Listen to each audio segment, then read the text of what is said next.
Bonjour, aujourd'hui je vous montre rapidement comment créer une réponse courte qui vous permettra d'avoir une case à remplir pour vos étudiants. C'est parti.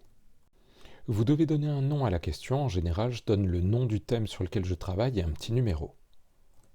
Le texte de la question peut contenir du texte normal, du gras, de l'italique, des couleurs, des images, du son et même de la vidéo.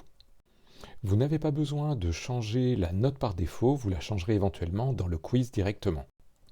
On vous demande ensuite si la casse, c'est-à-dire les majuscules et les minuscules, sont importantes. En général, je mets non.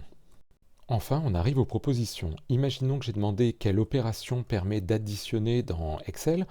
Ici, la bonne réponse, c'est somme. Je l'écris avec une majuscule, mais comme j'ai marqué qu'ici la casse n'était pas importante, peu importe la façon dont les étudiants l'écriront.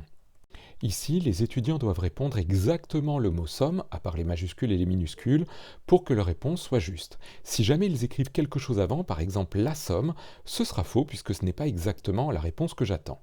Si j'ai envie de ne pas tenir compte de ce que les étudiants écrivent avant, je peux mettre une étoile avant le mot somme. Comme ça, s'ils mettent la somme, une somme, la réponse sera comptée juste. Si jamais vous pensez que les étudiants pourraient rajouter des choses après et que vous ne voulez pas que ce soit faux pour autant, vous pouvez mettre une étoile après aussi. Comme ça, à partir du moment où il y a le mot somme dans la réponse de l'étudiant, la réponse sera comptée juste. Vous pouvez maintenant dire quelle note aura l'étudiant pour cette réponse. En général, je mets 100% du point. Vous pourriez mettre des demi-points si vous aviez envie, en fonction des propositions.